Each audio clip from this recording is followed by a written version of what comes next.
L'Éternel Dieu prit l'homme et le plaça dans le jardin d'Éden pour le cultiver et pour le garder. Oui. L'Éternel Dieu donna cet ordre à l'homme. Oui. Tu pourras manger de tous les arbres du jardin, mais tu ne mangeras pas de l'arbre de la connaissance du bien et du mal. Mais tu ne mangeras pas de l'arbre de la connaissance du bien et du mal. Car le jour où tu en mangeras, tu mourras. Amen. Psaume 119, Zaburi sura ke le verset 101. ya 119. Psaume 119, le verset 101.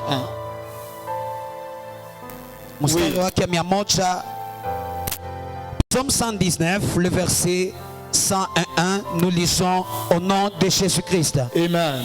Je retiens mon pied loin de tout mauvais chemin, Je retiens mon pied loin de tout mauvais chemin afin de garder ta parole. afin de garder ta parole. Est-ce que tu peux acclamer le Seigneur? Tu peux te rasseoir. Shangilia Bwana, unaweza keti. Pendant les quelques minutes qui vont suivre, Katika hii dakika chache ambayo je itafuata, serai en train d'aborder un thème qui me tient à cœur. ndakuwa nasema katika mada ambayo inanikamata katika Même si j'ai remarqué que tu étais très froid ce matin, je ne sais pas qui t'a énervé. hata niligundua ulikuwa baridi sana asubuhi ya Tu leo. t'es battu avec quelqu'un avant de venir à l'église ou bien? Ulipigana na mtu mbele ya ukia kanisani wa Bouge le voisin, dis-lui réveille-toi. gusa jirani umwambie lamka. Change de voisin, dis à l'autre voisin réveille-toi. Badilisha jirani, ambia mwingine La jirani. semaine a déjà commencé, c'est le premier jour de la semaine. Juma ilishaanza, ni siku Tu ya dors kwanza jusqu'à tu. présent. Wonga na lala mpaka saa. Alléluia. Amen. Alléluia. Amen. Opération conservation. Hiyo tendo kujichunga. Dis avec moi opération conservation. Sema pamoja nami tendo Dis plus fort kujichunga. opération conservation. Sema nguvu tendo kujichunga. Alléluia. Amen. Il est une chose très importante que l'on appelle la conservation. Kuna kitu moja ya muhimu sana ambao wanaita kujichunga. C'est le fait de savoir garder ce que tu as reçu de la part de quelqu'un. Ni hiyo hali ya kujua kuchunga C'est yale le ambayo fait de ulipokea savoir kutoka kwa garder Mungu. ce que tu as reçu et de garder cela pendant longtemps. Ni hali ya kujua kuchunga yale ambayo kuipokea na yale kuichunga katika wakati nyingi. T'empêcher à ce que tu as reçu d'être détérioré. Kuzuia yale ambayo ulipata kupokea ipate kuharibika. Empêcher à quelque chose de s'abîmer. Kuzuia kitu moja ipate kuharibika. Lorsque Dieu crée l'homme, Wakati Mungu anaumba mwanadamu, le 6e jour, il le crée et il le place dans le jardin d'Éden. siku ya sita anamuumba na mtia katika bustani ya L'une Eden. des premières missions que Dieu a données à l'homme, Moja ya lengo ya kwanza ambaye Mungu alipatia mwanadamu c'était simplement de garder le jardin d'Éden. ilikuwa ya kupata kuchunga hiyo bustani ya L'homme n'a Eden. pas créé le jardin. Mwanadamu akuumba bustani. L'homme n'a pas participé à la création du jardin. Mwanadamu akusherekea katika uumbaji ya bustani. L'homme n'a rien fait dans le jardin. Mwanadamu akufanya kitu katika bustani. C'était un don qu'il a reçu de Dieu. Ilikuwa kitu ambacho alipokea kutokea kwa Mungu. Un don qui a existé avant même que lui-même ne soit créé. Niyo kipaji ambaye ilikuwa hata yeye pekee Parce apate qu'avant de kuumbiwa. créer l'homme, Dieu crée d'abord le jardin. Kwa tu mbele ya kuumba mwanadamu, Mungu akaumba kwanza bustani. Et lorsqu'il crée l'homme, Na wakati anaumba il le mwanadamu, place dans le jardin. anamtia katika Il lui donne bustani. une seule mission. Anampatia Il lengo lui dit, je moja. te mets dans le jardin pour que tu puisses garder ce que je te Anamwambia donne. nakutia katika bustani tu upate kuchunga Dis yale avec ambayo moi, avance nipatia. prophète que je te prêche. Sema pamoja nami Dis endelea na avec moi, Biblia. avance prophète que je te prêche. Sema endelea na Biblia nipate kuhubiri. Alléluia. Amen. Il se réveillait un matin. Alamka asubuhi Il était moja. dans un environnement parfait. Alikuwa katika mazingira Il mzuri s'est sana. réveillé un matin. Alamka asubuhi Il était moja. dans un lieu qui était très beau autour de lui. Alikuwa katika nafasi ambayo ilikuwa mrembo sana kando kando Dieu lui yake. dit, ce lieu-là, Mungu anamwambia tu ne hiyo l'as pas nafasi créé, akupata tu ne l'as pas façonné, akupata tu n'as rien kuitengeneza, fait pour qu'il existe. akufanya hata C'est kitu moi-même qui ai chipate. décidé dans ma grâce de te donner ce lieu. Ni mimi pekee niliamua Mais katika tout ce que neema moi je te kupatia nafasi. demande, Na yote ambayo C'est de nakuomba garder le lieu que je viens de te ni donner. kupata kuchunga nafasi ambayo namaliza kupatia. Par exemple, là, comme pendant que je prêche, Kwa mfano wakati mimi tu nahubiri, ne gardes pas mes paroles parce que tu ne les écris nulle part. auchunge maneno yangu juu uiandike hata Je fasi viens de moja. constater que quasiment tous ceux qui sont devant n'ont pas de cahier ni de notes. Nagundua kama wote ambao iko mbele hawana hata mabuko. Change cela la prochaine fois. Quand tu viens à l'église, Badilisha hiyo wakati mwingine, wakati viens unakia avec un kanisa, carnet pour noter. kuya na nafasi juu ya kuandika, Viens avec ton stylo pour écrire. kuya na kalamu juu ya kupata kuandika. Alléluia. Amen. Alléluia. Amen. Lorsque les hommes nous enseignent, nous écrivons. Wakati banadamu batufundisha Lorsque tunasema. nous allons dans des formations professionnelles, nous écrivons. Wakati tunaenda katika maformasio ya kazi À combien tunaandika. plus forte raison lorsque nous sommes dans la maison de formation de Dieu. Mara ngapi wakati tuko katika nyumba ya kujifunza ya Mungu. Alléluia. Amen. Change cela. Badilisha En hali. sortant, achète-toi un cahier. Kwa kutoka nunua buko. Un stylo, j'espère que tu en as déjà. Hata kalamu na Et andiko na réserve tayari. cela pour la parole de Dieu. Na uweke kando kwa ajili ya neno la Que je Mungu. peux prêcher ce matin. Jemina sahubiri asubuhi ya Il leo. lui dit tout ce que je te demande de faire, Anamwambia yote ambayo nakulomba c'est kufanya de garder ce que je viens de te donner. ni kuchunga yale ambayo namaliza Je ne kupatia. sais pas à combien d'hectares s'étendait le jardin d'Éden. Sijue katika hektari ngapi Je ne kulikuwa sais hiyo pas à combien bustani de ya Edeni. kilomètres cela s'étendait. Sijue katika kilomita ngapi Je lui dis ilikuwa na, tout ce que moi je veux que tu fasses. lakini Mungu ananiambia yote ambayo napenda upate C'est kufanya. que tu empêches à ce que je t'ai donné de s'abîmer. Uzuie yale ambayo nilipata kupatia Ce que je t'ai kuharibika. donné est frais. Yale ambayo nilikupatia ni ya Ce que je kweli. t'ai donné est beau. Yale ambayo nilikupatia ni Ce que je mrembo. viens de te donner est bien. Yale ambayo namaliza kupatia ni vizuri. C'est l'une des raisons pour laquelle moi je t'ai placé. Moja ya lengo L'une des mimi raisons pour nilikupatia. laquelle je te l'ai donné. Moja ya lengo ambayo lituma Ce nipate n'est même kupatia. pas d'abord que tu en jouisses Haiko seulement. kwanza upate kuifaitikia tu, Que tu saches garder ce que moi je viens de te donner. lakini ujue kulinda yale ambayo mimi namaliza C'est kupatia. avec moi opération Sema conservation. pamoja na mitendo ya kulinda. Très souvent, Sana sana nous nous retrouvons dans des situations. tunachikuta katika hali Lorsque tu as reçu de Dieu, tu ne t'es même pas battu pour ça. wakati ulipokea kutokea kwa Mungu au kupigana hata Tu kwa n'as chini rien fait pour cela. au kufanya hata kitu C'est la kwa chini. grâce et la miséricorde de Dieu qui sont venus te le donner. Ni huruma ya Mungu ambaye ilikia kupatia. Alléluia. Amen. Les choses que tu as dans ta vie, Bitu ambako nao ndani ya le maisha. peu que tu as dans ta vie, Hiyo madogo ambako nao ndani ya maisha. tu n'as rien fait pour cela. Au kufanya kitu kwa Ce chini. n'est que la grâce et la miséricorde qui sont venus te Ni l'accorder. neema na huruma ambaye La ilikia Bible kupatia. déclare. Biblia C'est inatangaza. Paul qui parle. Ni Paulo ambaye Il dit anasema. qu'ai-je que je n'ai reçu. Anasema nini ambacho C'est-à-dire que tout ce que tu possèdes en réalité tu l'as reçu de la part de Dieu. anasema yote ambayo unapokea kwa kweli ulipokea Que ce kutokea soit kwa le Mungu. travail que tu as, Ikwe kazi que ce ambayo soit la uko nayo. famille dans laquelle tu Ikwe es, jamaa ambao uko ndani. toutes les petites choses que tu as, la paix que tu Hiyo as, mambo madogo yote le amani bonheur ambao que uko tu nayo. as, le foyer que tu as, Hiyo bunyumba le ambao uko nayo. travail que tu Hiyo kazi as, ambao uko les nayo. enfants que tu as, Watoto ambao uko nayo.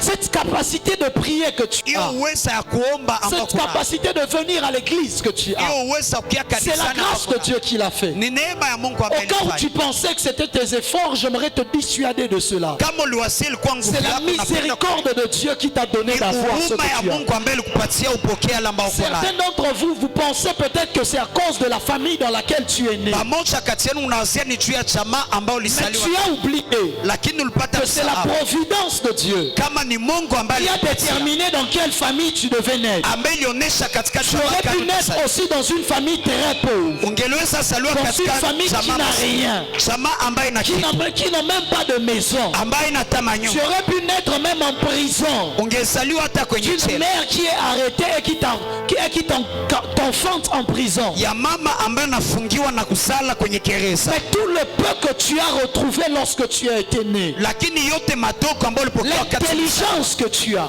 akili ambayo la uko nayo, capacité d'aller à l'école, uweza kwenda d'étudier, kwenye masomo, que l'on kusoma, paye tes frais, banlipa pesa le masomo. fait que tu puisses aller au travail, Hiyo ali upate c'est hela la kwenye grâce de kazi. Dieu qui te les a Ni accordés. neema ya Mungu ambaye alikupatia hayo. Ça n'est pas arrivé ici. Amina kwa kufika hapa. Alléluia. Amen. Le fait que tu te tiennes sur tes deux pieds, Kisi unasimama kwenye ce n'est miguu pas yako. par ta force, Haiko juu ya ce n'est nguvu pas yako. par ton intelligence, Haiko juu ya akili yako. même pas comment tes pieds fonctionnent. Haujui namna gani hata miguu yako Ton inasimama. cerveau réfléchit juste à marcher et tu es debout en train de marcher. C'est à toi d'avoir la capacité de garder ce qu'il vient de te donner. Ni kwako kuwa na uwezo ya kulinda yale ambayo anamaliza kupatia. Plusieurs chrétiens Bakristo bengi savent prier. wanajua kuomba. Une petite partie Hiyo sehemu chache kidogo savent recevoir. inajua Et kupokea, encore une plus petite partie na yengine tena sehemu savent kidogo garder ce qu'ils ont reçu. inajua kulinda yale ambayo walipokea. Prier. Kuomba Si on dit qu'on prie ici, kama tunasema tuombe hapa, surtout si c'est une prière de combat, les fiers que tu faisais là, on va voir que ça va s'arrêter. zaidi kama ni maombi ya vita, masifa ambayo ulifanya pale utaacha hayo limoya. Recevoir, ce sera très peu. Kupokea À itakuwa la fin du machache. culte, une petite partie seulement auront reçu réellement la parole que je suis en train de prêcher ce matin. Une petite partie seulement auront reçu réellement la visitation que Dieu leur réserve ce matin. Parce que les autres sont venus sans même attente de recevoir. Ils ne s'attendaient même à rien de la part de Dieu. Je ne sais pas s'ils pensaient qu'ils sont venus faire une visite dans le musée de Dieu. Très peu seulement vont recevoir. Au musée, on ne reçoit rien. On observe les choses et ensuite on sort. L'église n'est pas un musée. L'église est une source où nous venons puiser et où nous venons recevoir. Je répète, la présence de Dieu n'est pas un musée.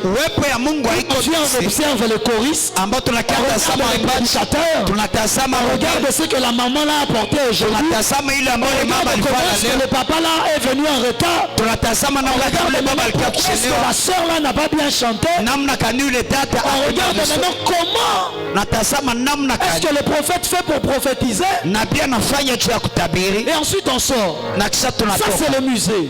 Au musée, tu peux voir les plus belles choses, tu ne sortiras avec rien. Et d'ailleurs, tout ce que tu feras, ce sera dans des vitrines. Et si c'est dans un pays développé, il y aura l'alarme. Si tu oses toucher, il y a l'alarme. Il y a des gens qui sortent vite dans l'église. Vous avez l'impression qu'on leur avait dit qu'il y avait une alarme s'ils sortaient avec une bénédiction. Tu as raté l'occasion de dire amen. Tu as l'impression qu'on leur avait dit on va les arrêter s'ils sortent avec une bénédiction. J'aimerais dire à quelqu'un, prends ce qui est à toi ce matin. Reçois ta part ce matin. Ton amen n'est pas arrivé. Je dis reçois ta part ce matin. Reçois les grâces qui te sont destinées ce matin. Reçois les faveurs qui te sont destinés ce matin. Personne ne saurait t'empêcher de sortir avec. Aucune sécurité t'empêchera de rentrer avec chez toi. Dieu t'a appelé pour que tu lui rendes grâce. C'est pour qu'il te donne encore quelque chose de nouveau. Alléluia. Amen. Alléluia. Amen. Dieu nous donne. Plusieurs savent prier. Plusieurs savent prier. Peu savent recevoir. Mais encore très peu savent garder ce qu'ils ont reçu. Beaucoup de gens viennent dans les cultes où ils reçoivent des choses. Mais à peine ils ont traversé cette porte qu'ils perdent tout ce qu'ils avaient reçu. Beaucoup de gens, Dieu les bénit avec un mariage. Mais ensuite ils perdent le mariage que Dieu leur avait donné. Dieu lui-même leur donne un travail. J'ai vu des gens perdre le travail que Dieu lui-même leur avait donné par une prophétie. Moins de 10 jours après, la personne reçoit un travail. Mais quelques temps après, la personne perd le travail que Dieu lui a donné. Beaucoup de personnes viennent dans la présence de Dieu, reçoivent des choses, commencent même à voir ces choses-là se manifester. Mais ils finissent par perdre tout ce qu'ils avaient reçu. Est-ce que quelqu'un est avec moi ce matin?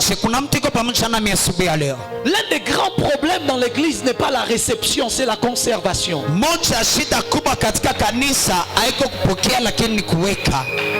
Les hommes de Dieu, nous souffrons d'une chose.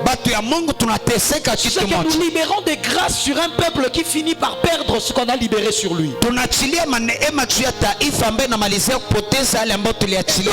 revenir le lendemain, libérer encore la grâce parce qu'il a déjà perdu. Et ensuite, nous nous retrouvons en train de tourner en rond avec le peuple. Parce que nous lui donnons des mêmes choses. Il part, il les perd. Il revient, on prie, on lui donne encore la même chose. Il perd. Si tu ne sais pas conserver, tu ne sauras pas multiplier. Il ne peut pas y avoir d'augmentation là où il n'y avait pas eu au préalable de conservation. Il ne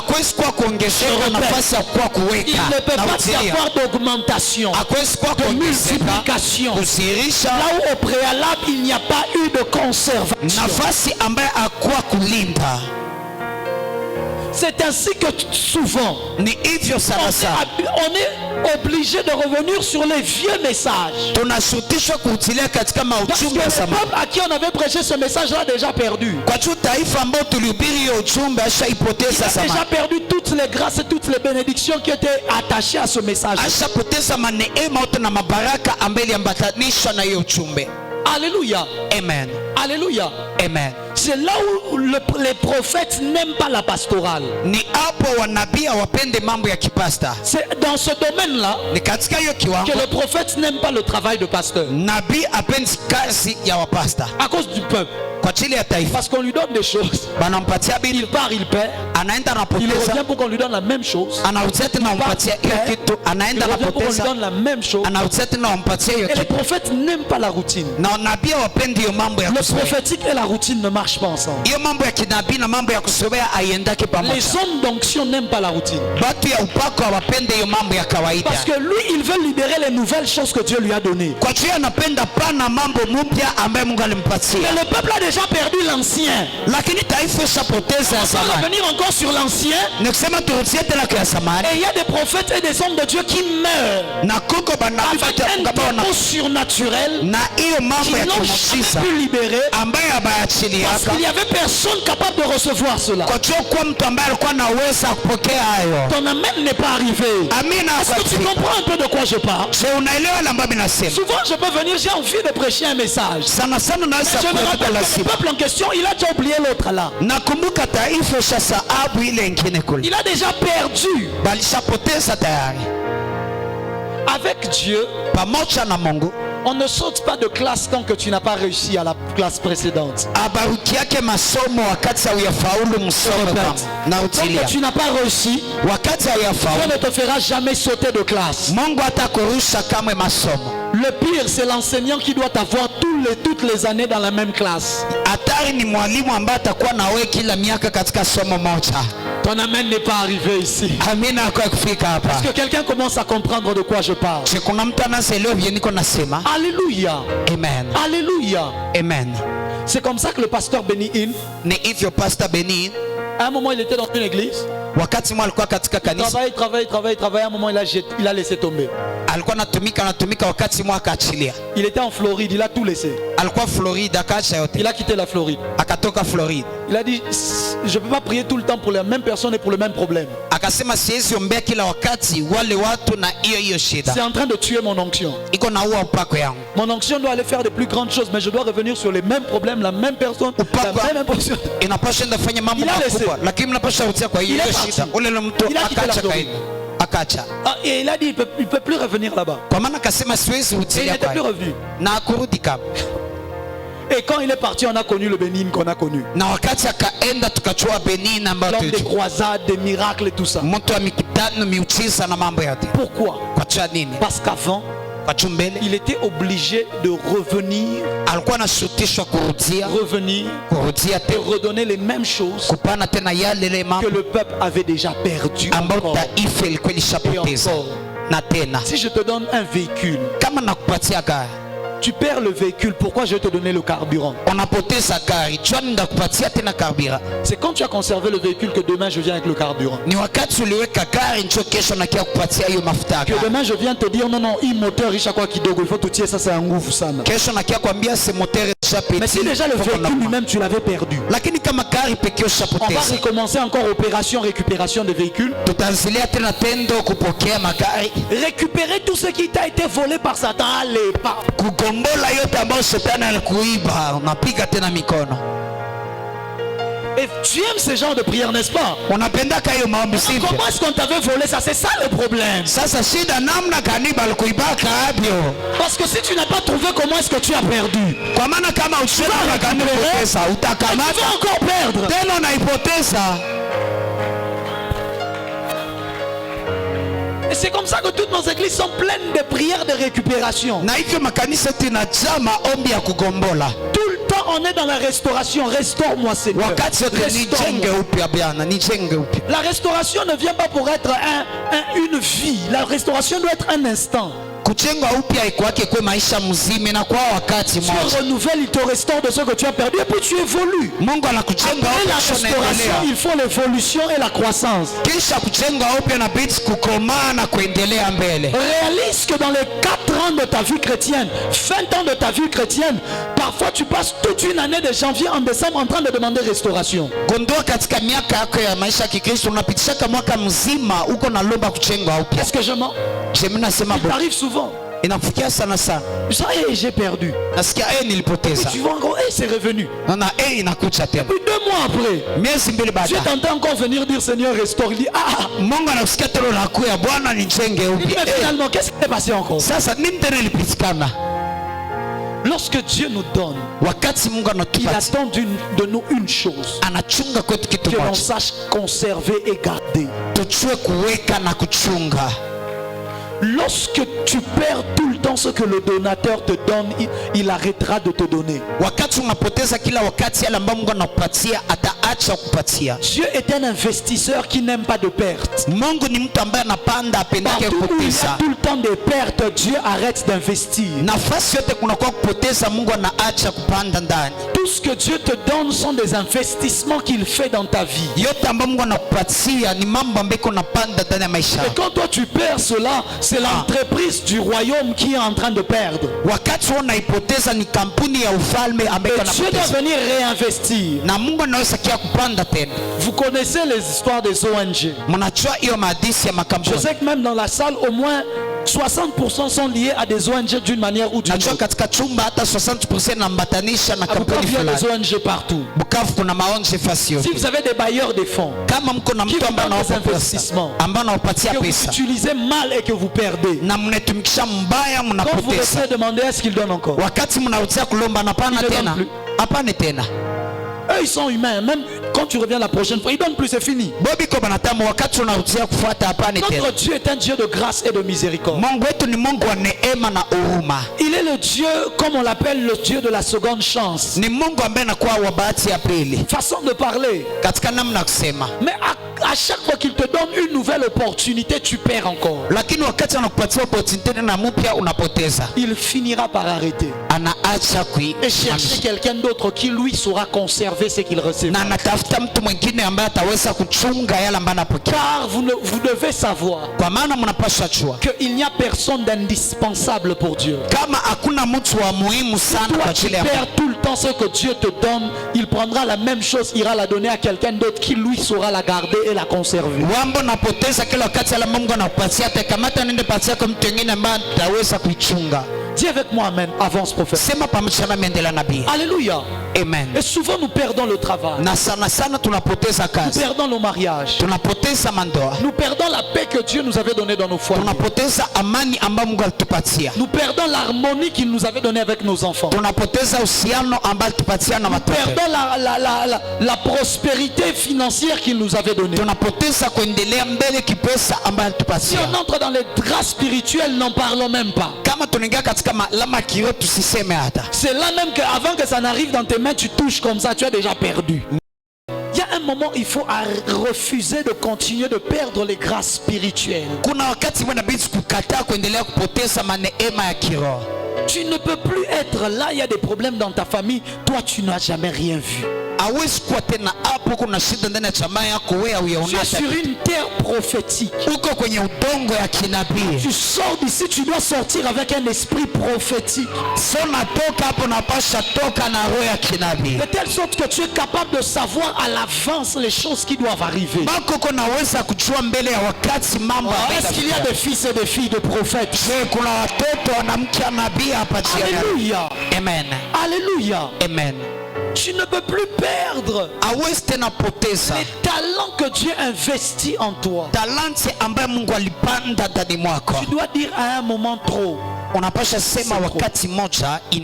il existe deux dimensions dans la perte. Parce qu'il existe deux dimensions dans les choses que l'on reçoit. Certaines choses, c'est ça que Dieu nous a donné comme ça. C'est-à-dire, il a pris quelque chose, il te l'a donné. Mais d'autres, c'est toi qui as été placé dedans. Ça, ce sont les dimensions. Les dons et les grâces, on te les donne à toi. C'est comme si je donne au pasteur Bellamy ce carton. Et qu'ensuite mon fils Trésor, lève-toi, vienne et lui vole cela. Il a perdu le carton. Mais la deuxième dimension, ça ce sont les dimensions. Les dimensions ne sont pas comme des cartons que l'on te donne et que tu peux perdre, que l'on peut te voler. Les dimensions, ce sont des lieux dans lesquels Dieu te place. Alléluia. Amen. Comme Adam dans le jardin. Il a perdu le jardin. Ce n'est pas le jardin qui a été volé, c'est lui qu'on a chassé du jardin. C'est lui qui est sorti de la dimension qu'il avait. C'est comme ça que être en Christ est une dimension. Parce que la Bible dit que nous sommes en Christ. Ce n'est pas que nous avons ça en main,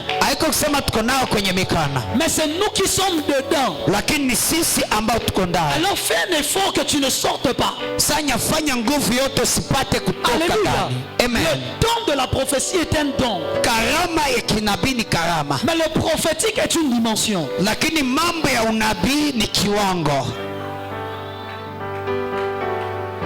Alléluia. Amen. Tu n'es pas prêt pour ces choses. Alléluia. Amen. Il y a les choses que te donne. Et il y a des dimensions dans lesquelles on te fait entrer. De ce que je vous avais dit. À celui qui demande reçoit. Demandez et vous recevrez. Mais les dimensions, c'est frapper et on vous ouvrira. C'est-à-dire tu frappes et c'est toi qu'on fait entrer. C'est-à-dire le jour où tu perds ça, ce n'est pas que la maison se perd, non, c'est toi que l'on chasse. Et Éden au fait est une dimension.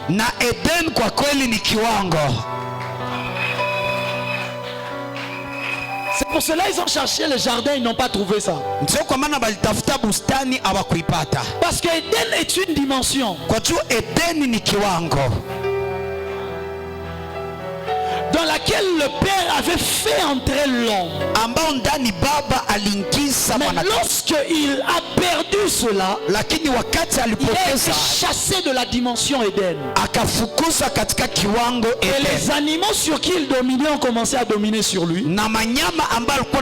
Se fâcher contre lui. Les choses n'avançaient plus. La terre ne lui obéissait plus. Parce qu'il avait perdu une dimension.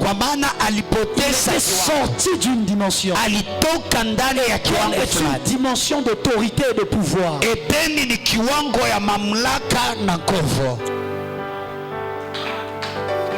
C'est pas pour ce soir, c'est pas pour ce matin. C'est pas pour ce matin. Est-ce que je vais prêcher les choses simples? C'est ce que je dis. Je vais te prêcher ça comment? Alors c'est que j'ai prêché, ce que j'ai prêché les 21 jours, tu as déjà perdu. Il y a des gens qui sont ici ce matin. Tous ceux qu'ils ont reçu les 21 jours, il n'y en a plus. C'est que la personne que tu vois là, ton voisin, c'est quelqu'un qui vient de 21 jours. Il est comme s'il n'avait jamais été au 21 jours au moment où je te parle. Parce que tout ce qu'il a reçu, il a perdu ça le 22e jour. Alléluia. Amen. Alléluia. Amen. Je te donne un exemple. Tu as vu comment tu étais en feu les 21 jours? Le matin, n'est-ce pas que tu étais froid? Maintenant le feu là que tu avais le 21 jours, c'est parti où? Tu commençais à prier sans qu'on te dise de prier. Aujourd'hui tu es venu, tu attendais la chorale. Le feu là que tu avais reçu, c'est parti. Parce qu'il y a des gens ce matin, les choses qu'il a reçues pendant 21 jours, il les a déjà perdues. Donc il faut qu'on fasse encore d'autres 21 jours s'il doit recevoir encore. Mais le problème c'est qu'on pourra même faire 102 jours. Mais s'il n'apprend pas à conserver, il continuera de perdre ce qu'il sera en train de recevoir. Il y a des gens qui perdent les cadeaux qu'ils reçoivent. Et il y a ceux qui sortent des dimensions dans lesquelles ils étaient. Un homme de Dieu puissant et élevé. Vous avez l'impression qu'un bon matin c'est comme s'il n'y a plus rien. Ce n'était pas d'abord un don. C'est qu'il a été sorti de la dimension dans laquelle il était. Pour entrer dedans, il faut qu'il frappe encore. Le problème c'est que parfois il y a des gens qui sont sortis de la maison mais ils ne savent pas qu'ils sont sortis. C'est le problème quand tu sors de Éden et qu'ensuite tu pars donner un ordre au lion, le lion te mange.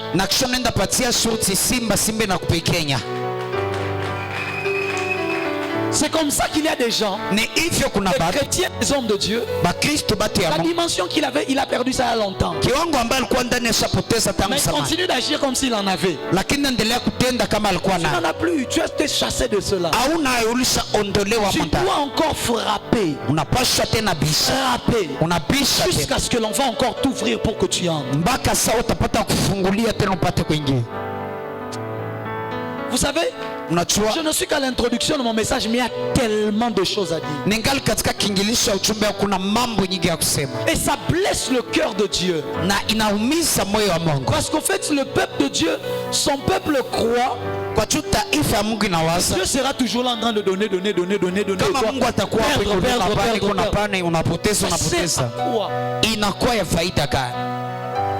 Alléluia. Amen. Alléluia. Amen. Alléluia. Amen. Alléluia. Amen. Voici les choses qui font en sorte que l'on perde ce que l'on a reçu. La première, bien sûr, tu le sais certainement, ça s'appelle le péché. Le péché est la première chose qui nous fait perdre ce que nous avons reçu. Le péché est la première chose qui nous fait sortir de la dimension dans laquelle nous étions entrés. Pendant ces 21 jours, tu étais entré dans une dimension. Dans une dimension d'exaucement. Dans une dimension où tu as prié, tu as vu les exaucements. Tu as prié, tu as senti que ta vie spirituelle commençait à monter. Mais quand tu sors de cela, l'une des causes qui te fait sortir d'une dimension, c'est perdre quelque chose que tu as reçu.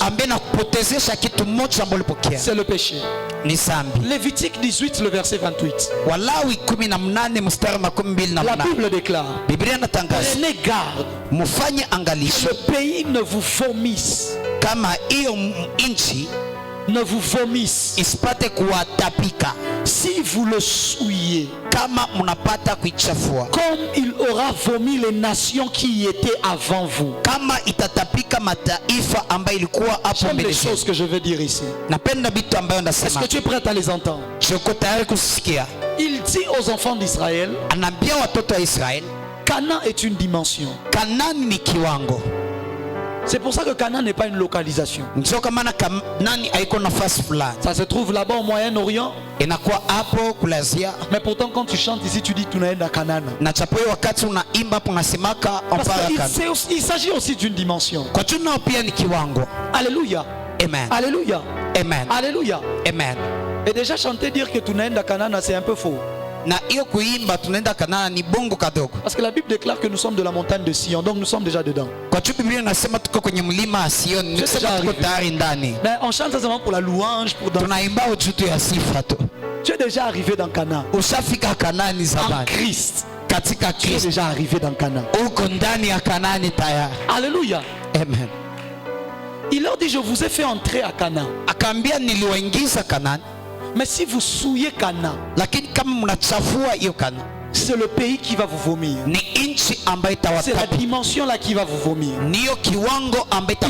Israël a été encore emmené en déportation à Babylone et en Assyrie. Israeli ilibebwa tena katika ufungo wa Babiloni na Syria. Lorsqu'ils ont commencé à pécher dans la terre promise. Wakati walianza kutenda zambi katika nchi ambayo ilibarikiwa. 400 ans de souffrance en Égypte. Miaka 400 ya mateso. 400 ans de torture en Égypte. Miaka 400 ya mateso. Et ensuite ils entrent finalement Na kisha kwa mwisho wa 40 ans de désert à Canaan. kisha hiyo 400 ya Et là à chakwa. Canaan ils se mettent encore à pécher. Na hapo Kanani wanaanza tena tenda zambi. Frère, Ndugu, après tout ce que tu as enduré, kisha yote ambayo pour ulipitia, recevoir ce que tu as reçu, juu ya kupokea la mbona ne pokea. laisse pas le péché venir te faire perdre ce que tu as reçu. Usiache zambi kie kupotezesha vyenye ulipokea. Sœur, Dada yangu, après tout ce que tu as enduré, kisha yote ambayo pour ulipitia, vivre et recevoir ce que tu as reçu, juu ya kuishi na kupokea la mbona ne ulipokea. laisse pas le péché te faire perdre cette dimension. Usiache zambi Ne laisse kupotezesha pas le kiwango. péché te faire perdre ton mariage, Usiache zambi te faire kupotezesha kiwango. perdre tes grâces spirituelles, Ikupotezeshe te neema faire kwa perdre kiwango. tes finances. Ikupotezeshe pesa. Oui, le péché peut te faire perdre les bénédictions financières. Hiyo zambi inaweza kupotezesha baraka ya kipesa. Alors que lui, ton boss, il s'en fout du péché. Wakati bosi yako angikai zambi, Tes supérieurs s'en foutent de ce péché-là. wakubwa yako abangaikia Mais hiyo le zambi, Dieu qui t'a donné cela lakini Mungu ambaye alikupa t'a hayo fait entrer dans une dimension de bénédiction financière. alikuingiza katika kiwango ya Il baraka ya n'accepte kipesa pas le péché. ambaye haipate kubali zambi. Cette dimension de bénédiction financière va te vomir. Hiyo kiwango ya baraka ya kipesa itakutapika. C'est comme ça qu'il y a des gens qui sont rentrés dans des pauvretés encore plus noires que là où ils étaient Na avant. ni hivi kuna watu walirudia katika maumaskini ya kisa Parce que kushinda lorsque walikuwa. Dieu les a bénis et les a visités, Kwa maana wakati Mungu aliwabariki na ils akawatembelea, ne savaient pas que pour conserver ce que tu as reçu, tu dois t'éloigner du péché. abakujua kama juu ya kuweka yale ambayo ulipokea unapaswa enda mbali na sana. Lorsqu'il le fait entrer à Éden, Wakati anabaingiza si tu manges tout ce que tu veux, nasema mnakula yote ambayo mnapenda, mais l'arbre de la vie, l'arbre de la connaissance du bien et du mal, tu ne touches pas. lakini hiyo mti ya ujuzi ya mema na mabaya usiguse.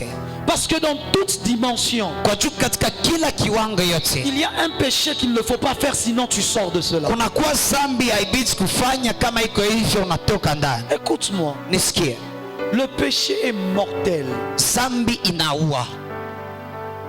À cause du péché, ils ont été chassés d'un jardin d'Éden. Kwa ajili ya zambi walifukuzwa katika bustani ya Eden. Refuse. Kataa. Vous savez, il y a des gens. Unajua Tu kuna étais batu ici les 21 jours. ulikuwa hapa siku 21, À peine tu es rentré, wakati tulirudi les tentations ont commencé. majaribu zikaanza, Tu n'as pas compris pourquoi. au kuelewa namna Parce qu'à gani. chaque fois que Satan voit que tu as reçu quelque chose, Kwa juu wakati yote shetani anaona unapokea kitu, lui, il ne veut pas. ye apende Il ne veut pas. apende, Il va chercher la méthode pour te voler ce que tu as reçu. atatafuta namna juu ya kukuiba yale ambayo ulipokea, Ou pour te faire perdre ce que tu as reçu. wala juu ya kupotezesha yale ambayo ulipokea. Alors il te place des tentations devant toi Anatia majaribu mbele yako pour que tu y tombes juu upate kuamka et ndani, que finalement na kwa mwisho que tu aies un conflit avec Dieu.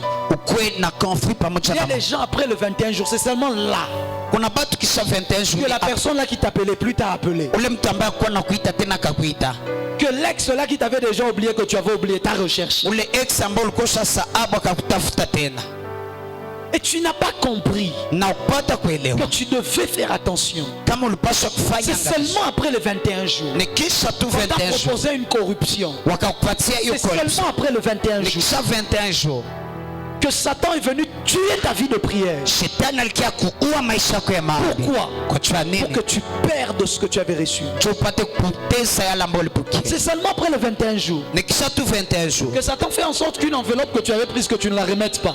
shetani anafanya bahasha ambayo ulikamata usipate kuirudisha. Comme ça va devenir la raison pour laquelle Dieu va venir pour te ravir tout ce qu'il t'a donné. Nikisema hiyo itakuwa lengo ambayo itatuma Mungu anakuja kunyang'anya yote ambayo kupatia.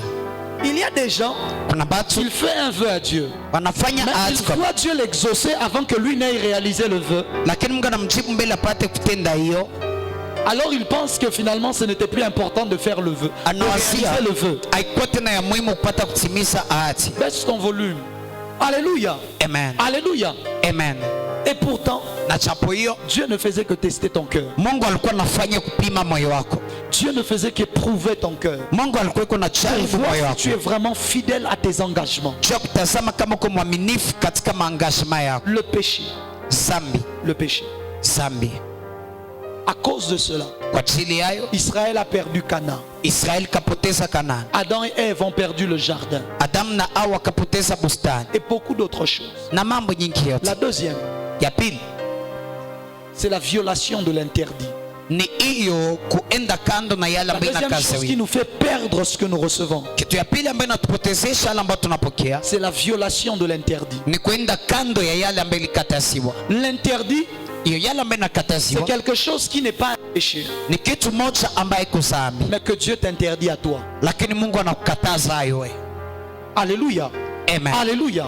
Amen. Lorsque l'on voit par exemple Samson, Wakati tunaona kwa mfano Samson, se raser la tête n'est pas un péché. kukata nywele kwenye kichwa haiko Mais sawa, puisque lui était naziréa, lakini si yeye alikuwa mtu ambaye il lui anatiliwa était kando. interdit de se raser la tête. Ilikuwa namkataziwa kukata nywele kwenye Et le kichwa, secret de ce qu'il avait reçu, na siri ya yale ambayo il alipokea devait respecter cela. alipaswa Le kutia. jour où il a violé l'interdit, Siku ambayo alipinga hayo il a perdu ce qu'il avait reçu. akapoteza yale ambayo alipokea. Alléluia.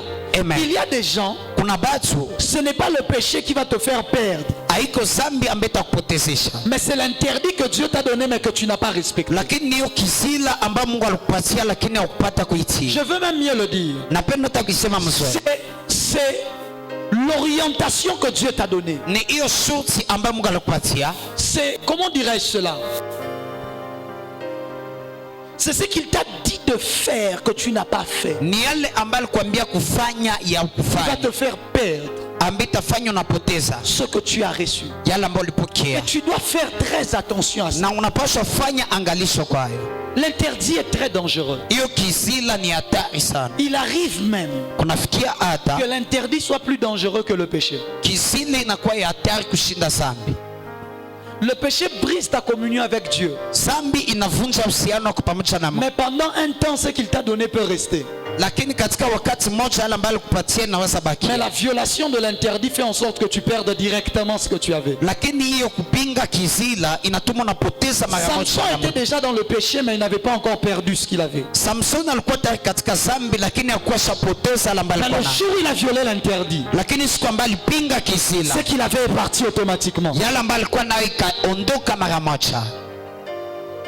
Est-ce que tu comprends de quoi je parle? Je, unaelewa mimi nasema? Il était déjà chez les prostituées, Alikuwa kunyumba ya kahaba, mais il n'avait pas encore perdu la lakini force. hakuwa shapoteza nguvu. Mais le jour où il a seulement violé l'interdit, Siku ambayo alipinga kizila c'était fini. imekwisha, Il n'avait plus aucune force. hakuwa tena na nguvu yoyote. Écoute-moi. Nisikie Souvent le péché sana sana vient sana pour te conduire à violer l'interdit. inakichwa C'est kubeba pour cela il faut déjà kizila. fuir le péché lui-même. Ndio maana inabidi kukimbia zambi tayari, Parce que Satan le poussait dans le péché. kwa juu shetani Parce qu'il savait alimsukuma que sana. Dalila finira par le convaincre de violer l'interdit. Alijua kama Dalila atamaliza na mwitikisha kupinga kizila. Tout péché finit par briser l'interdit. Kila zambi inamalizia Pour ça, kuvunja le kisila. premier danger c'est le péché. Ndio kwa maana hatari ya Et kwanza ni ensuite zambi l'interdit. na ya pili ni kisila. Parce que tout péché Kwa kila zambi est déjà aussi un interdit. iko tayari kisila. Si tu es enfant de Dieu, Kama uko mtoto wa le Mungu, péché est un interdit. zambi ni kisila tayari. Mais en dehors du péché, Lakini kinyume ya zambi, dans ce que Dieu t'a dit, katika yale ambayo Mungu peut-être qu'il alikwambia, t'a demandé d'éviter quelque chose. inawezekana alikulomba kuepuka kitu Le fulani. jour où tu brises cela, Siku ambayo unavunja, tu brises ce que tu as reçu. unavunja yale ambayo ulipokea. Alléluia. Amen. Alléluia. J'ai Amen. fait des années. Nilifanya miaka, Je dormais par terre. nilikuwa nalala Parce que je chini. n'avais pas autorisation de Dieu pour dormir sur le lit. Kwa hiyo sikuwa na ruhusa ya Mungu kulala kwenye kitanda. C'était ça qu'il m'avait dit. Ni yale ambayo aliniambia. Alléluia. Amen. Si je violais cela, Kama ningelipinga hayo, je perds aussi ce qu'il m'a donné. ningelipoteza pia yale ambayo ananipatia. Alléluia. Amen. Il y a une chose. Kuna kitu moja, Il ne faut pas s'inventer des interdits. haibidi kujiumbia makizila. Parce qu'il y a des gens qui s'inventent des interdits. Kwa hiyo kuna watu wanajiumbiaka mavizila. Tu vas voir seulement quelqu'un, il vient, il se coiffe plus. Unaona mtoto anakuya anyolewake Il se tena, rase plus. anyolewe tena, Il fait plus rien. afanye tena kitu, Il dit c'est Dieu. anasema ni Mungu. D'accord. Ndiyo, Dans le monde spirituel, katika ulimwengu wa tout est kiroho possible. yote Ça peut inawezekana. être vraiment Dieu. Inaweza kuwa Mungu, Mais rassure-toi que ce soit Dieu. lakini Sinon, uchakishe tu kama seras ni en train Mungu. de te faire souffrir pour rien. Kama iko vile uko Alors que unajitesa tu kwa pouvais bure, être beau gosse. na japo huyo ungelikuwa mrembo sana. Alléluia. Amen. Alléluia. Amen. Tu te réveilles un matin, Unalamka tu asubuhi ne veux plus mettre des bijoux. au utatia mabisho Et tu dis c'est Dieu. na nasema ni Mungu, Tu dis d'accord. kubali, Est-ce qu'on va refuser? Tu as tutakatala. déjà dit c'est Dieu. Ushasema ni On Mungu, va pas refuser. hatutakatala yetu. Alléluia. Amen. C'est-à-dire, Ni kusema si tu es marié, kama unafanya tu ndoa, vas s'arranger. Mungu atafanya Ça ne kyote dérange pas ton mari. Hein? isisumbue bwana wako.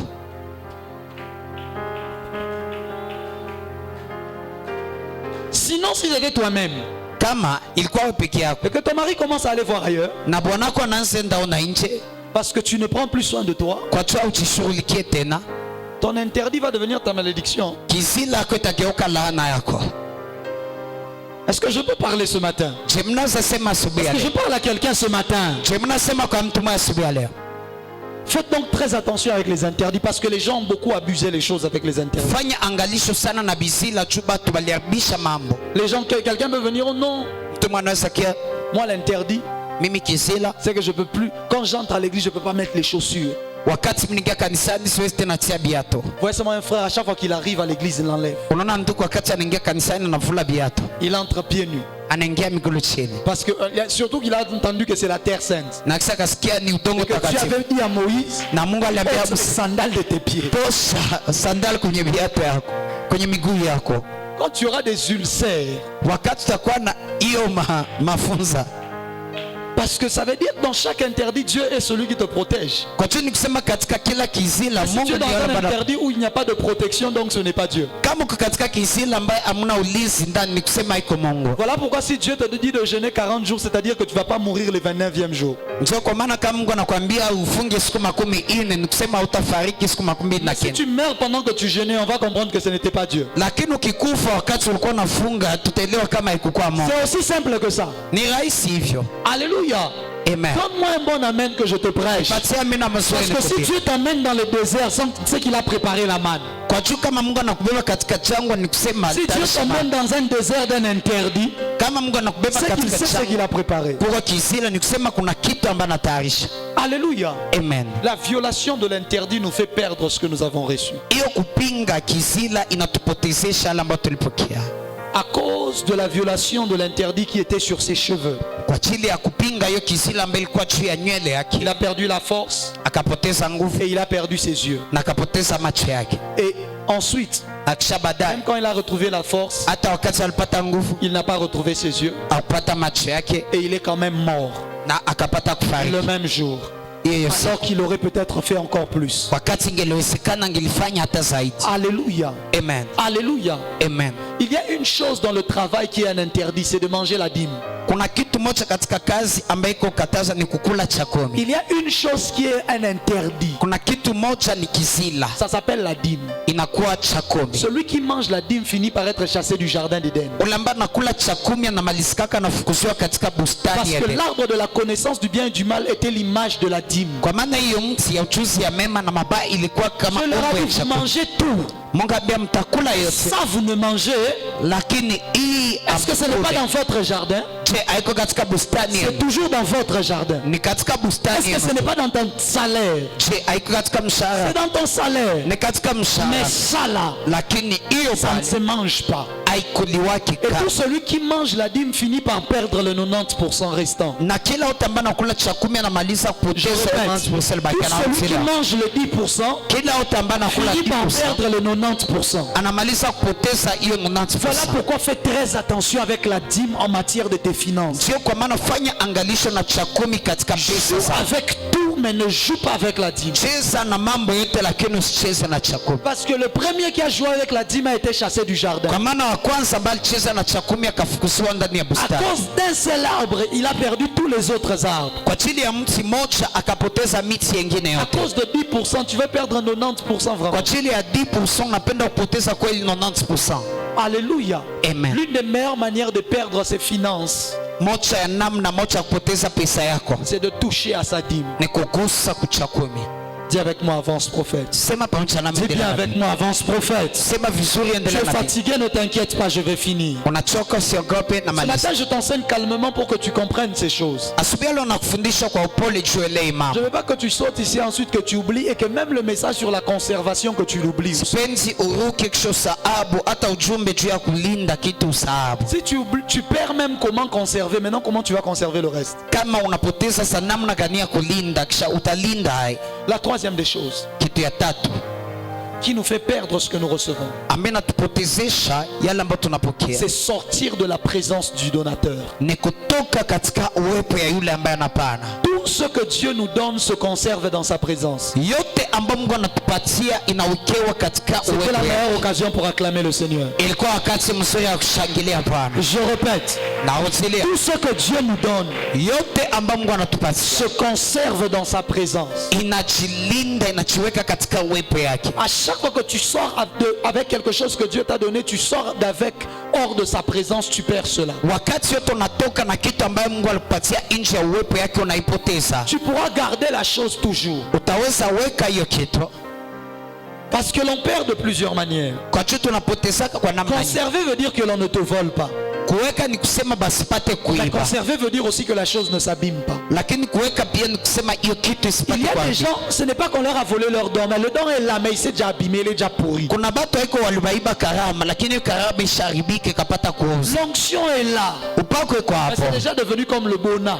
lakini ishakuwa kama vile bona. Vous connaissez le bona, non, les mamans? Unajua bona wa mama? Ah, vous connaissez pas le bona? Ah bon, peut-être c'est un terme de Kinshasa. Vous voyez la pâte là? C'est l'huile, mais c'est en pâte comme ça. Unaona hiyo mafuta ya C'est kuganda, carré. ya kuganda.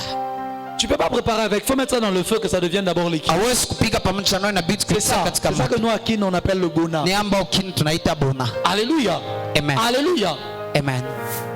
Et c'est ça le cas de plusieurs. Na ni ayo hali ya Ce benki. n'est pas que Satan leur a forcément volé ce qu'ils avaient. Haiko shetani alibaiba yale ambayo alikuwa nayo, Mais c'est juste que ce qu'ils avaient a commencé à s'abîmer. lakini yale ambayo alikuwa nayo ikaanza kuharibika. La présence de Dieu est le congélateur de tout ce que Dieu te donne. Uwepo ya Mungu ni congelateur ya yote ambayo Mungu anakupatia. Si tu prends la viande et que tu laisses ça hors du congélateur, ça va pourrir et s'abîmer. Kikamata nyama unaitia Tu mbali dois ya baridi garder itaoza. cela dans le congélateur. Unapaswa iweka katika Le baridi. meilleur moyen de conserver une viande, c'est de mettre ça dans un congélateur. Namna mzuri ya kuweka nyama ni kuitia katika nafasi ya Alléluia. baridi. C'est la même chose avec la présence de Dieu. Ni hivyo hivyo pamoja na uwepo Les ya Mungu. dons spirituels, Karama za kiroho, bénédictions et les grâces, baraka na que ce soit maneno spirituel ou physique, ikuwe za que kiroho Dieu na nous kimwili donne, ambao Mungu ne anatupatia peuvent se conserver que dans sa présence. zinaweza Si lindiwa vous tu prenez katika cela uwepo et que vous allez avec loin de sa présence, kama mnikamata vous mnibeba allez mbali ya finir uwepo par yake perdre cela. mtamaliza mnaipoteza. Je l'ai Hai, toujours dit ici. nilisema tu Le hapa, problème du fils prodigue shida ya mwana n'était mpotevu pas du fait qu'il a demandé la richesse à son père. haiko katika hali alilomba utajiri kwa baba yake. Parce Hapana. que le père père n'a pas donné la richesse qu'au fils prodigue, il leur partagea ses biens. C'est-à-dire qu'il avait partagé à l'un et à l'autre. Mais le fils prodigue a perdu. Pourquoi? Parce qu'il a pris tout ce qu'il avait reçu et il est allé loin du père. À chaque fois que Dieu te donne quelque chose et qu'ensuite tu t'éloignes de Dieu, tu finis par perdre ce que Dieu t'avait donné. Ce que Dieu t'avait donné finit par s'abîmer. Ce que Dieu t'avait donné finit par se détruire. Frères et sœurs, personne ne vous mente. C'est impossible de conserver l'onction loin de la présence de Dieu. Il y a trop de mensonges dans l'église.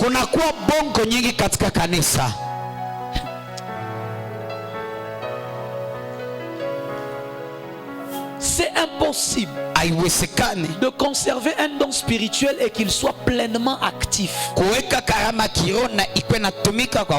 loin de la présence de Dieu. C'est impossible. Qu'on ne vous mente pas. Que personne ne te dise, même si Dieu l'utilise comme ça, Dieu n'est plus avec lui. Maintenant, comment Dieu l'utilise?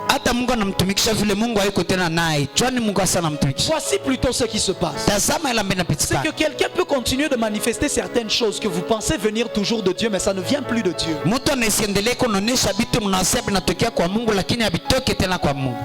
Satan était loin. S'éloignant de Dieu, il a corrompu le don qu'il avait. Il a corrompu cela. Ce n'est pas resté authentique. C'est impossible que quelque chose reste authentique et que la personne soit loin de Dieu. Viens essayer de prophétiser ici devant. Et tu n'es pris plus.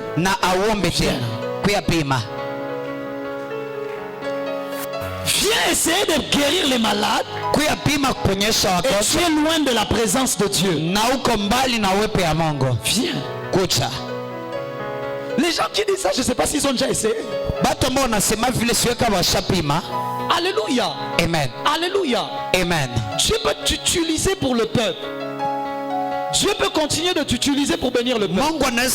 Peut-être ta vie de prière n'est plus très forte. Mais ça veut dire que tu ne t'es pas encore éloigné. Mais si tu t'es éloigné, que ça continue de fonctionner, viens essayer. Viens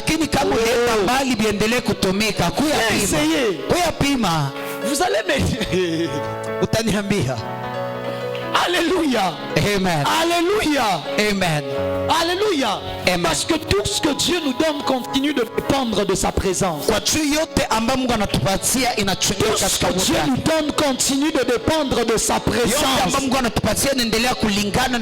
Lorsque le corps de l'homme a perdu la présence de Dieu, il a commencé à mourir. Si même le corps est mort parce qu'il avait perdu la présence, maintenant les autres corps qui sont plus spirituels, ça veut juste dire que c'est encore là, mais c'est en bonbonne, c'est sous bonbonne. Ça veut dire quoi? Ça veut simplement dire que c'est comme une radio qui a un peu de batterie, mais qui est débranchée. Ça continue de parler. Donne-lui juste le temps. Ça va s'éteindre. Tant que tu n'es pas branché, tout ce que tu as reçu de Dieu finira par s'éteindre. Ça ne veut pas dire que Dieu a récupéré cela. Il ne se répand pas de ses dons. Tu l'as toujours avec toi. Mais ça ne fonctionne. Est-ce que quand la radio est débranchée, tu ne l'as plus? C'est toujours ta radio, on ne t'a pas volé ça. C'est débranché de la source. C'est débranché de l'auteur et du consommateur de la foi. C'est débranché de celui qui est la source de toutes nos ressources. Chaque fois que tu déconnectes tes dons spirituels de celui qui te les a donnés, ça finit par s'éteindre et ne plus fonctionner. Alléluia. Amen. Alléluia. Amen. À chaque fois que tu déconnectes ta richesse de celui qui te l'a donné, elle finit par se perdre. Et tu dois refuser cela. Que rien ne te déconnecte de la présence. Que rien ne te déconnecte de la présence. Le meilleur de tous les exemples, c'est la manne. La manne pourrissait le lendemain. C'est-à-dire que lorsque Dieu leur donnait la manne, ils mangeaient cela le même jour. Et le lendemain ça pourrit. Le seul jour où ça pourrissait pas, c'était le vendredi. Le vendredi, Dieu donnait la provision et pour vendredi et pour samedi. Pour le sabbat. Parce que le sabbat, personne ne travaillait. C'est-à-dire que le premier jour, ça pourrissait déjà. Il y a une seule manne qui n'avait pas pourri. C'est la manne que l'on avait pris et que l'on avait mis dans l'arche. C'est là qu'il fallait dire Amen. Il y a une seule manne. Même après des années, cette manne-là n'avait pas pourri. C'est lorsqu'on a fabriqué l'arche. Vous allez prendre un peu de manne. Vous allez mettre ça à l'intérieur de l'arche. Ça va rester dans le lieu très saint. Une année après, cette manne-là n'avait jamais pourri. Pourquoi? Parce qu'on avait pris le don et on a gardé ça dans la présence du donateur. Ça ne pouvait pas se perdre ni s'abîmer. Ça ne pouvait pas se détruire. À chaque fois que tu prends ce que Dieu te donne, tu gardes ça dans sa présence. Ça ne peut pas se détruire. Satan ne peut pas voler cela. Il n'entrera pas dans le lieu très saint pour voler. Parce qu'il est impur. Le meilleur moyen de conserver ce que Dieu te donne, c'est de le conserver dans sa présence. Parce que si tu es hors de sa présence, tu veux respecter l'interdit, être loin du péché, mais hors de la présence de Dieu, cette chose-là va quand même se détériorer et s'abîmer. C'est comme ça qu'il y a des gens qui ont des grâces, mais leurs grâces ont perdu leur éclat. Ça a perdu leur puissance. Ça a perdu leur force. Ils sont ils vivent tout. Alléluia. Amen. Alléluia. Amen. Parce qu'ils conservent ça en loin de la présence de Dieu. Et ça finit par ne plus travailler et s'éteindre complètement.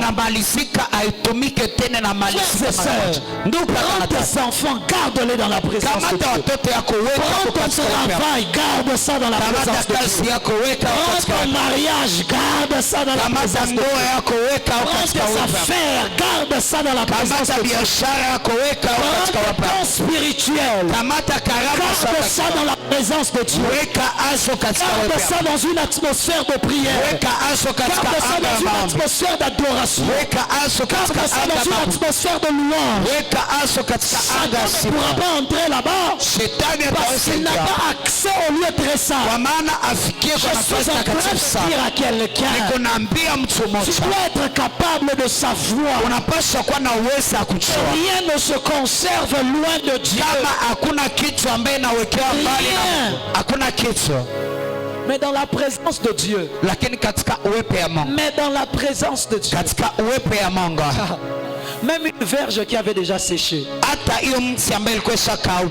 qui avait déjà tout perdu, si seulement on la prend et qu'on la ramène dans la présence, elle est capable de refleurir et de reprendre. Pourquoi il y avait deux choses, toi-même, il y avait une manne qui n'était pas abîmée, qu'on avait gardée. Et il y avait aussi une verge qui était déjà sec et qui a fleuri dedans. Parce que Dieu disait deux choses. Dieu disait quand je te donne, garde les choses dans ma présence. Ça ne se perdra pas. Ça ne s'abîmera pas.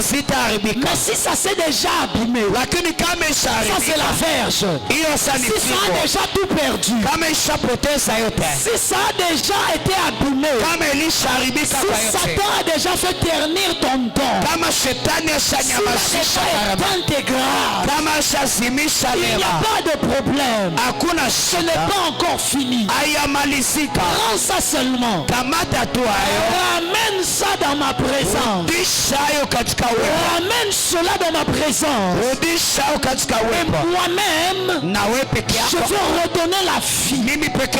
Parce que la présence de Dieu est un lieu de conservation et de restauration. Là où la conservation avait échoué, la restauration peut se produire. Il n'est pas arrivé ici devant. Voilà pourquoi tu finis 21 jours. Et Satan te dit tu as besoin de répondre, ne prie plus. Il fait que tu sortes de la présence pour que tu perdes ce que tu avais reçu 21 jours. Alors tu devais continuer. Tu devais même improviser encore un autre jeûne. Pourquoi? C'est dans la présence que les choses se conservent. Pourquoi est-ce que les 21 jours sont terminés? Toi tu n'es pas venu. Vendredi tu n'es pas venu. Parce que Satan t'a fait croire que tu as fait les provisions. Enfin maintenant tu peux d'abord te reposer. Sauf que toute provision de la manne qui n'est pas dans l'arche finit par s'abîmer. Il y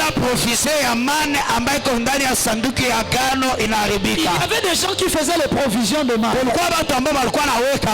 Mais le lendemain ça s'abîmait et ils étaient dessus. Tu as cru que 21 jours c'est la provision. Maintenant tu peux croiser les bras. Non. Dès que tu arrêtes et que tu sors de la présence de Dieu, ce que tu avais reçu 21 jours là pourri. C'est ça qu'il y a des gens, tu as déjà tout perdu, je ne vais pas te mentir. Je ne vais pas te mentir, je suis prophète. Le 21, tu as déjà tout perdu, fais encore un autre. Mais je prie ce matin que là où tu avais perdu, là où tu étais devenu comme la feuille, que la présence de Dieu te fasse fleurir encore. Que la présence de Dieu te fasse fleurir. Je suis en train de prier que tout ce que Satan t'a volé dans ces 21 jours, après ces 21 jours, tout ce qu'il t'a volé après, à cause du péché, à cause de la distraction, à cause du manque de vie de prière, à cause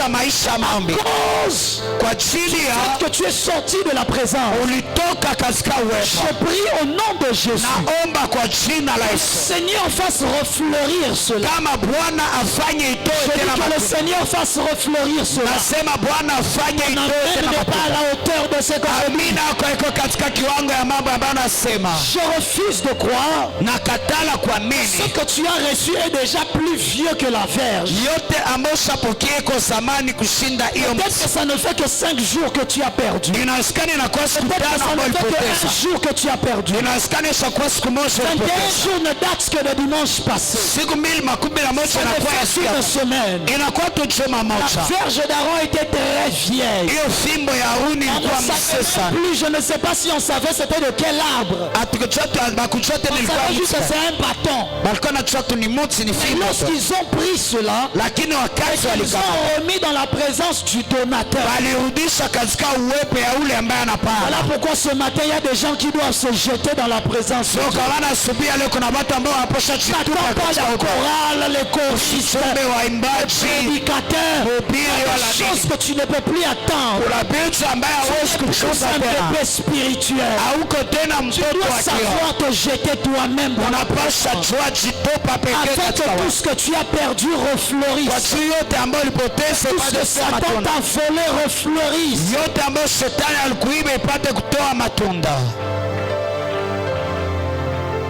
Je décrète et je déclare. Natangaza na mina amoro. Les yeux ouverts et les yeux fermés. Macho kifunga Je na prie kifunguka. dans le nom de Jésus. Naomba katika jina la Yesu. Se restaure dans ta vie. Mungu ajenge upya ndani ya Tout maisha. ce que tu as perdu. Yote ambayo Que ce soit ulipoteza. pendant ces 21 jours. Ikuwe katika siku makumi Que mbili ce na soit moja. après ces 21 jours. Ikuwe kisha siku makumi mbili Que na ce soit moja. même des choses que tu as perdues il y a longtemps. Ikata vitu ambayo ulipoteza kunakuwa Que tu samani. avais perdu à cause d'un péché. Ambayo ulipoteza kwa ajili À ya cause sababu fulani. d'un manque de discipline. Kwa ajili ya kosa discipline À moja. cause d'une épreuve que tu as Kwa traversée. ajili ya mtihani moja ambao ulipitia. À cause d'une violation d'un interdit que Dieu Kwa t'a ajili ya donné. kupinga hiyo kizila Je moja prie ambao que tout ulipoteza. ce que tu avais perdu Naomba yote ambayo ulipoteza soit redonné ce soir, ce ipate matin. kukupewa tena Je prie asubuhi que ya leo. cela te soit redonné ce matin. Nasema ipate kupewa Je tena prie que asubuhi ya cela leo. te soit redonné ce matin. Nasema ipate kupewa tena asubuhi ya leo. Non, Dieu, Kwa jina la tu dois refuser. unapaswa kataa.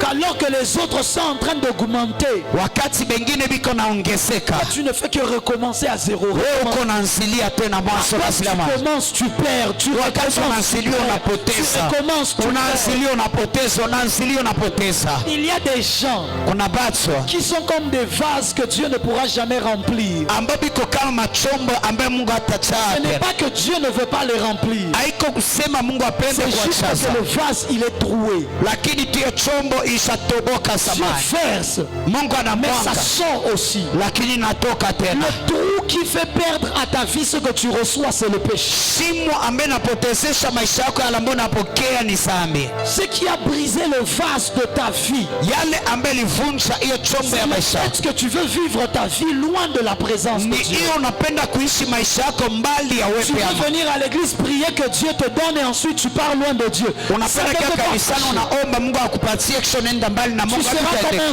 vase qui est troué. Utakuwa kama vile chombo On ambaye va anatoka. verser.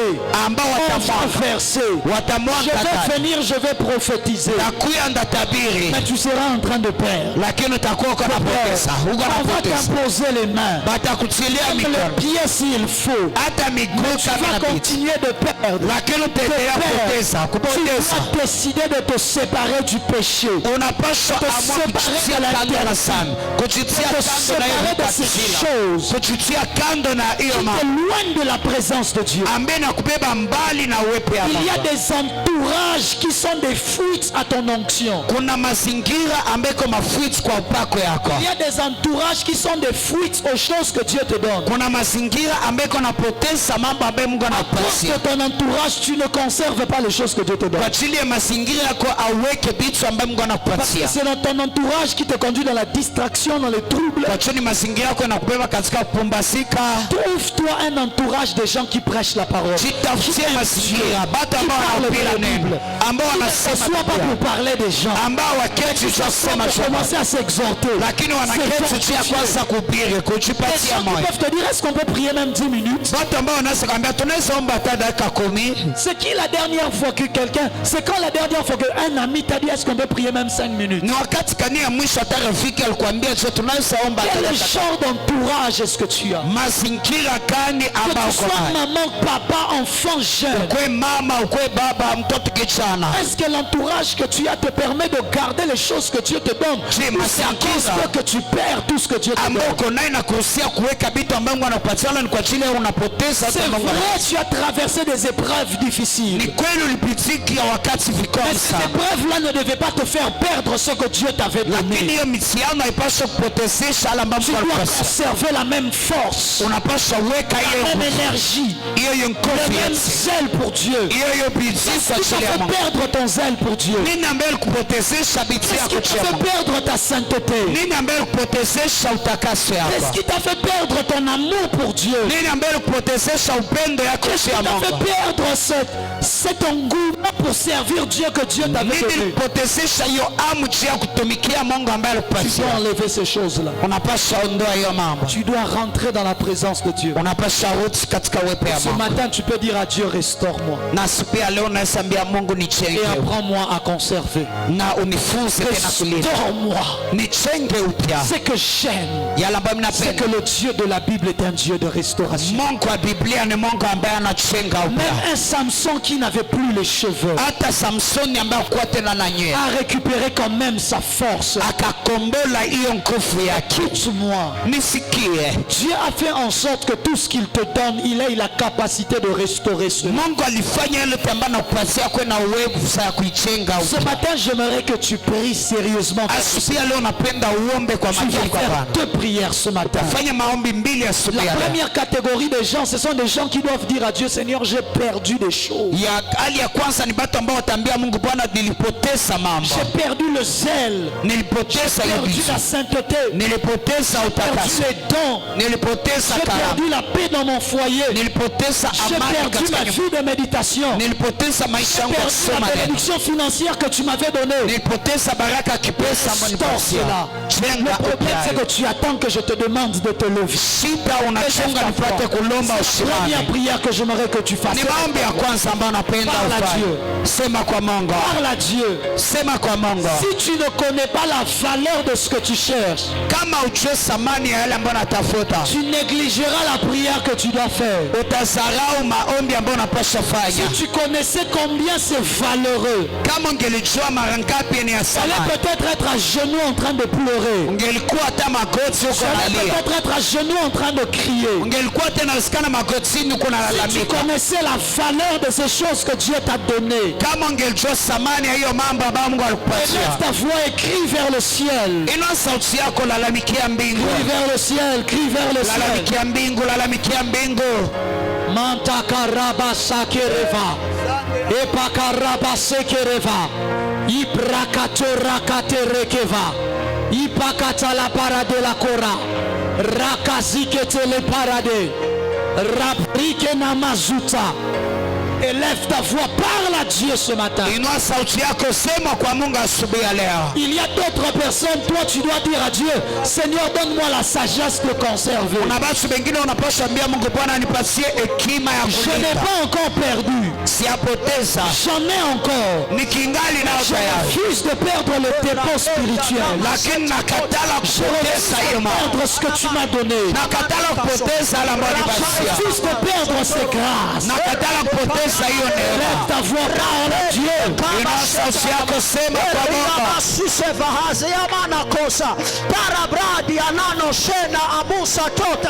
Je ne t'entends pas prier. Il y a des gens. Ce que tu as perdu, c'est ton zèle. Dieu veut te redonner ce zèle-là pour le servir.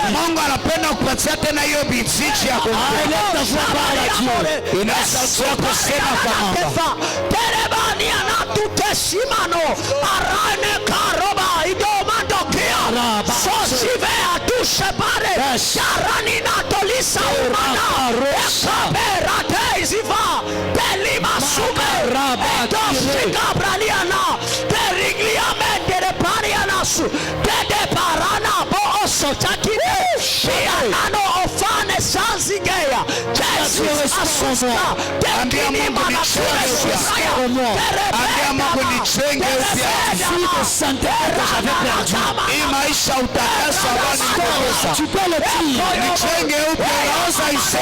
Cette vie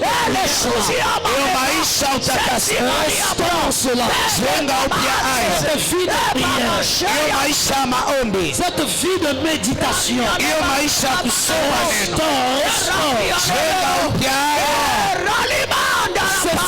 Ce que tu as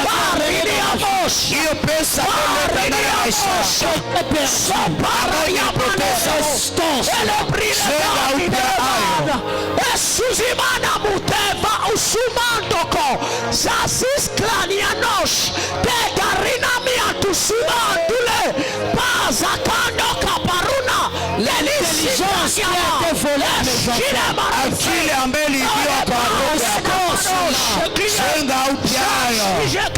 mes avant mes mes enfants te servaient. Aujourd'hui, ils sont dans le monde et dans le péché. Ils sont pardonnés pour tout qu'ils avaient.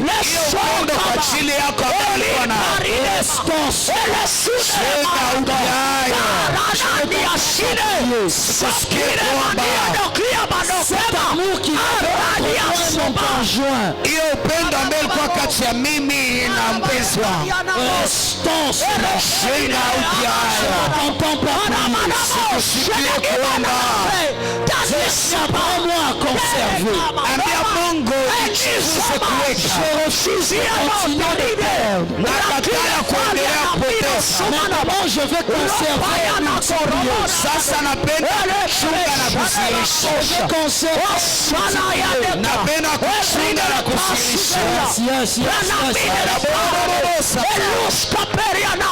Je vais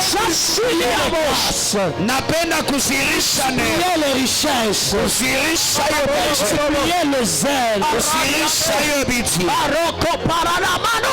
Ma zèle ne peut pas aller en diminuant.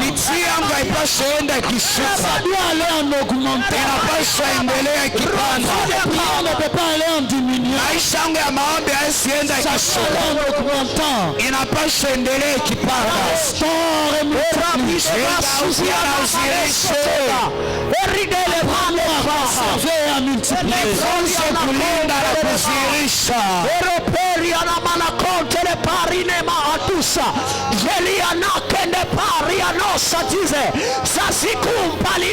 J'entends une femme que tu m'as donné, j'ai perdu cela. Je sais que tu peux me donner quelque chose de meilleur.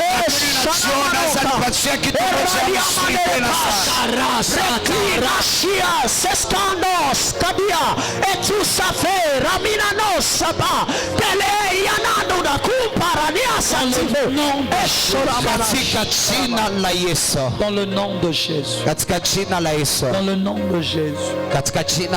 Kela sopara de la rakanda kiva sato rabasha paradeseke. Refuse de perdre le feu que tu as reçu dans les 21 jours. Refuse de perdre la foi que tu as reçue pendant les 21 jours. Refuse de perdre la consécration que tu as reçue pendant les 21 jours. Refuse de perdre le miracle que tu as reçu pendant les 21 jours. Refuse. Refuse. Conserve cela. Et multiplie cela. Cultive cela. Fais grandir cela. Refuse de perdre cette. Tu venais à peine de commencer la vie chrétienne. Tu sentais que les choses allaient mieux. Mais maintenant là, tu as l'impression que Satan veut te ramener en arrière. Refuse cela.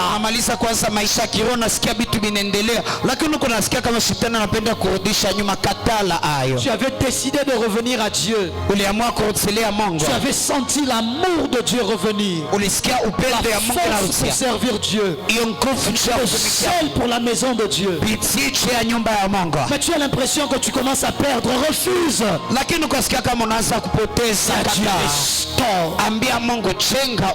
Je refuse que tu perdes cet amour.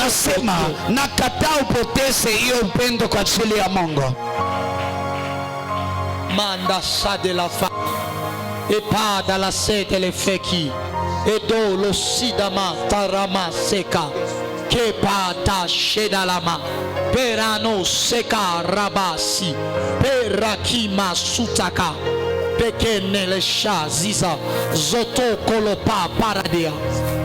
Dans le nom de Jésus. Dieu me dit, il y a plusieurs personnes qui sont en train d'être restaurées. Oui. Il y a plusieurs qui sont en train d'être restaurés. Je vois quelqu'un, tu es né le 27. Je me dis de te dire les choses que Satan t'avait volées. Je viens d'accepter de te les rendre. Dans le nom de Jésus, tu récupères tout ce qui t'avait été volé. Avant que je parle de ces choses, je vois quelqu'un d'autre. Je n'ai pas le temps de m'arrêter sur une personne. Je vois quelqu'un d'autre. Les lunettes que tu as portées en ce moment, je ne vais pas parler de ça. Je parle de ce que tu as laissé à la maison.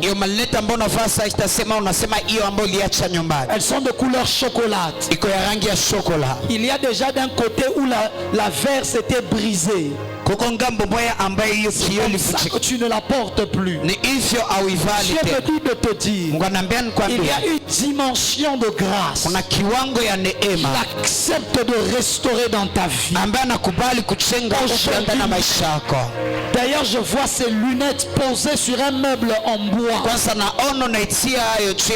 En ce moment-ci, c'est dans ta chambre. À côté de ce meuble, il y a déjà des papiers comme dans des choses comme dans des enveloppes. Comme des enveloppes sacs. C'est de toi que je parle. Dieu me dit ce soir, ce matin, il accepte de te restaurer complètement et totalement. Alors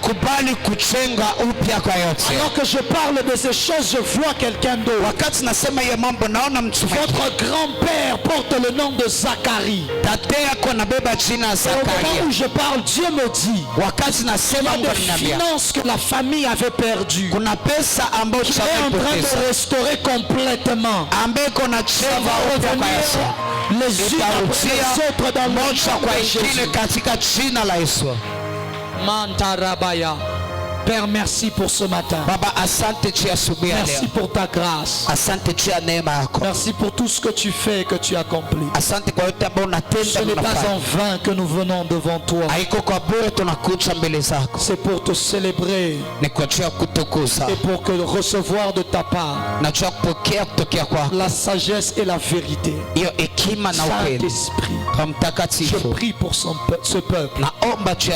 Je refuse que ce peuple soit un peuple qui perd ce qu'il reçoit de toi. Je dis je refuse. Mais que ce peuple soit un peuple qui sait recevoir et garder. Et après qu'il ait gardé, qu'il sache multiplier.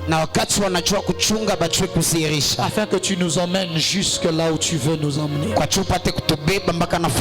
Dans le nom de Jésus.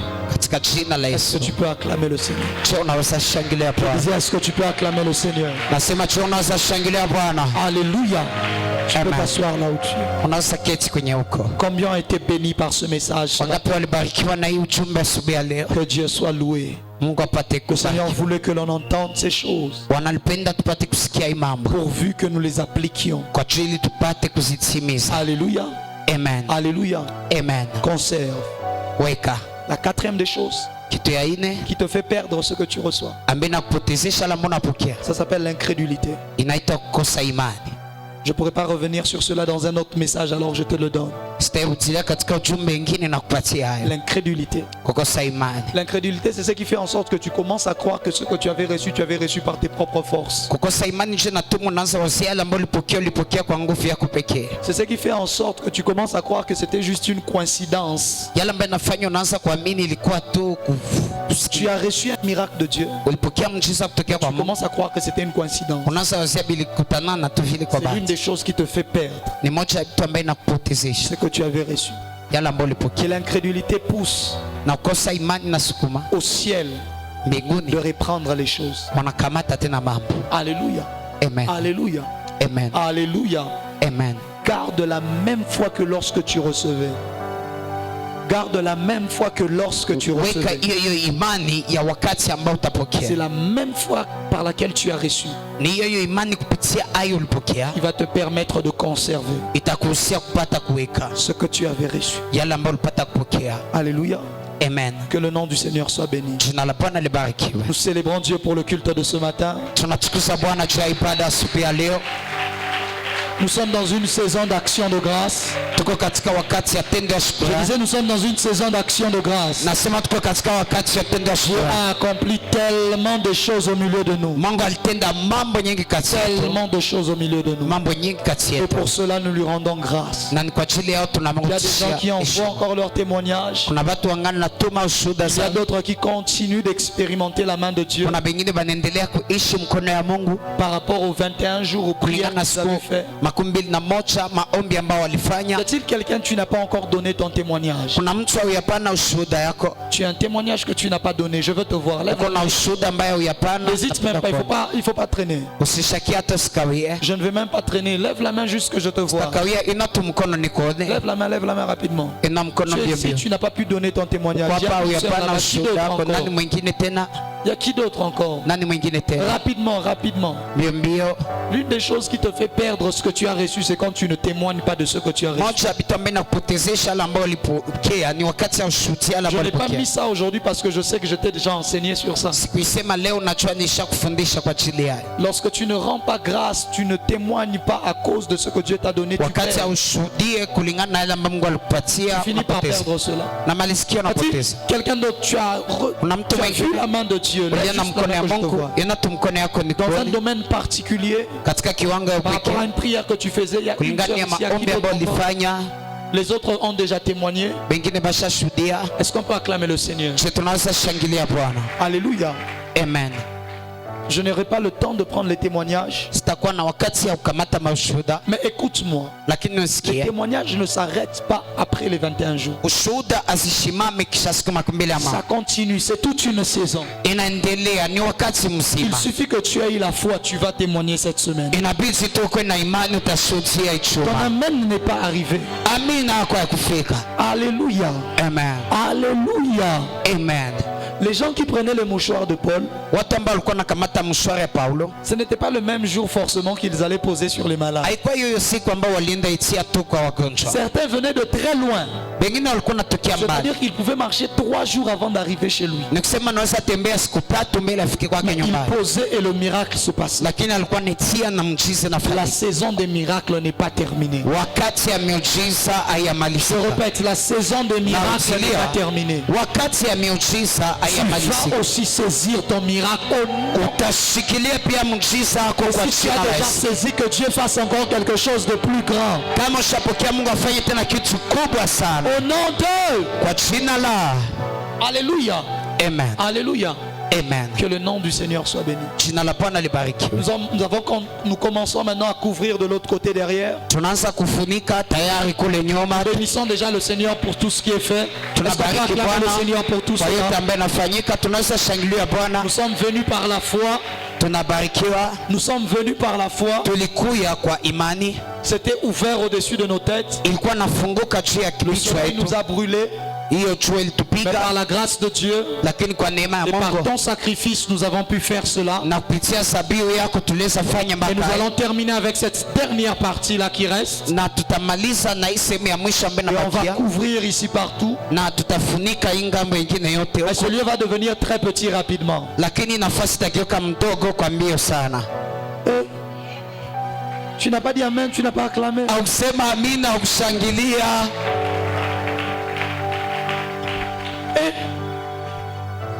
Acclame bien, arrête-moi de Shangilia vizuri. Oh, je disais, ce lieu va devenir très petit rapidement. Nasema nafasi itageuka mdogo kwa mbio. Ndio. Donc toi, tu veux rester seulement seul à la terre sainte. Nasema unapenda bakia peke yako tu kwa utongo takatifu. Il ne faut pas être égoïste dans les choses de Dieu. Habiti kuwa egoiste katika mambo ya Les gens Mungu. seront pleins jusque dehors. On commence Watu à acheter watajaa mpaka partout. nje, tutaanza uza nafasi yote hapa. Donne-moi un bon amen. Nipatie amina mzuri. Oui. Ndio.